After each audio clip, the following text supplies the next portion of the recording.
नमस्कार दोस्तों, मैं डॉक्टर दयानिधि सेवार्थी आप सभी का अपने इस सनातन संवाद चैनल पर स्वागत करता हूं। यदि आपने अभी तक इस चैनल को सब्सक्राइब नहीं किया तो सब्सक्राइब अवश्य करें, बेल आइकन दबाएं कि हमारे नए नए वीडियो आप तक मिलते रहें और लाइक शेयर ज़रूर करें।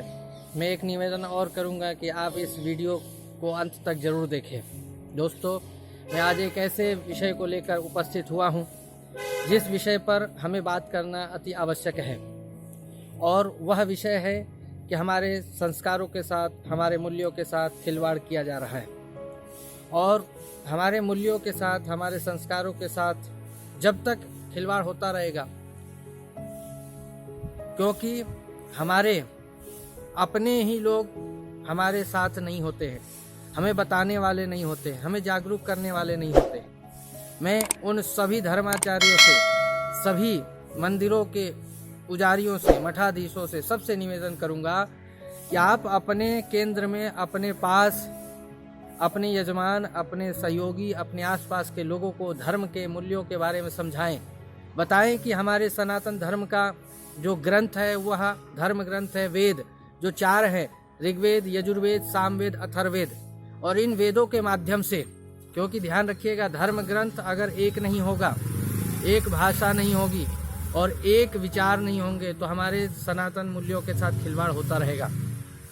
तो हमें एक धर्म, वैदिक धर्म, सनातन धर्म, एक धर्म ग्रंथ वेद और एक वेशभूषा आदर्श अपनी जो सनातन पद्धति के अनुसार से है कि अपने पहचान, चोटी, जनेऊ, टीका, इन मूल्यों को हम समझे कि इनका रहस्य क्या है, वैज्ञानिकता क्या है। क्योंकि आज के व्यक्ति तर्क, विज्ञान को ढूंढते हैं और बिना लॉजिक, बिना तर्क के कोई भी कार्य करने के लिए तैयार नहीं होते हैं। तो मैं निवेदन करूंगा सभी धर्माचार्यों से, सभी सनातन प्रेमियों से कि आप जिस बात को जानते हैं तर्कपूर्वक, वैज्ञानिकता पूर्वक उसको लोगों तक पहुंचाएं और समझाएं कि हमारे जो मूल्य हैं, हमारे जो विधि हैं, विधान हैं, हमारे जो कार्य हैं, बिना तर्क के, बिना वैज्ञानिक सिद्धांत के नहीं हैं। क्योंकि अगर हम नहीं बताएंगे तो विधर्मी जो है उसी का गलत फायदा उठा करके, मंत्रों का गलत अर्थ निकाल करके हमारे ही सामने रख करके हमें बदनाम करते हुए हमारे ही लोगों को अपने साथ ले जा रहे हैं। और ये काम हो रहा है, मंदिर बनाए जा रहे हैं, और मंदिर भी भगवान के नहीं, देवी देवताओं के नहीं, ईसा मसीह के मंदिर बनाए जा रहे हैं। और ये भी बात है कि जिस तरह से हम अपने विचारों से नहीं जुड़ पा रहे हैं, क्योंकि हमारा मूल सिद्धांत वेद है, वेद के आधार पर हम चलेंगे तो वेद तो कहता है कि हमें एक ईश्वर को मानिए, परमात्मा को मानिए, उससे जुड़िए और उसके जो बताए रास्ते हैं उस पर चलने का प्रयास करें। हम अपने सिद्धांतों से, अपने मूल से, जड़ से, ध्यान रखिएगा, किसी कवि ने कितना सुंदर कहा है कि संसार में अगर हम उड़ते हैं, बढ़ते हैं, सारी चीजें हैं, जैसे खुले आकाश में उड़ते पतंग मगर हाथ में डोरी। हम कहीं भी रहें, पतंग कितना भी ऊंचा रहे, लेकिन डोरी अगर हाथ में उड़ाने वाले के, तो पतंग डरता नहीं, वो बिल्कुल निश्चिंत होकर के आकाश में उड़ता है।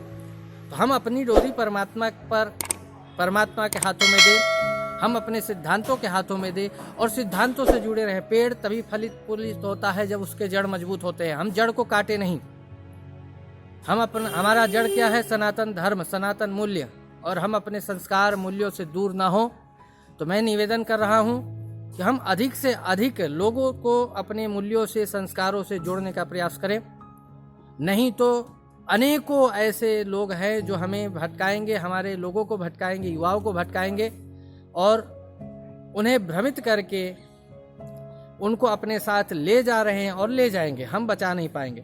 तो हमें अपने संगठन को मजबूत करना है, अपने शक्ति को मजबूत करना है और अपने परिवार, अपने समाज को मजबूत करना है। इसके लिए एक ही तरीका है कि अपने विचारों को अधिक से अधिक लोगों तक पहुंचाएं और उनका प्रचार प्रसार करें, खुद भी अपनाएं और दूसरों को भी अपनाने के लिए कहें। तो मैं फिर से निवेदन करना चाहूँगा सभी धर्माचार्यों से, सभी धर्म प्रेमियों से, सनातन प्रेमियों से कि आप अपने विचारों का प्रचार प्रसार अवश्य करें, क्योंकि वह संस्था, वह संगठन बिना प्रचार प्रसार के चलते नहीं हैं। तो अगर हमें विधर्मियों के कार्यों को कम करना है तो उनके लाइन और उनके कार्यों को मिटाना नहीं है, अपने कार्यों को बढ़ाना है, अपने लाइन को बढ़ाना है। ये सिद्धांत सबको पता है कि एक लाइन को छोटी करनी है तो मिटाना नहीं, उसी के सामने बड़ी लाइन खड़ी करनी है। तो हमें, अगर हम चाहते हैं अपने कार्यों को आगे बढ़ाना, दूसरे के सामने सहित सत्य को रखना, तो हमें अपने कार्य को आगे बढ़ाना होगा। और दृढ़ता के साथ, विश्वास के साथ आप सब ने मेरे इस वीडियो को देखा है। मैं आप सभी का फिर से धन्यवाद, आभार करता हूं। आप लाइक, शेयर, सब्सक्राइब जरूर करें और नए नए वीडियो के साथ, मुद्दों के साथ आप जुड़ते रहें। फिलहाल आज के लिए आपसे विदा लेता हूं। नमस्कार।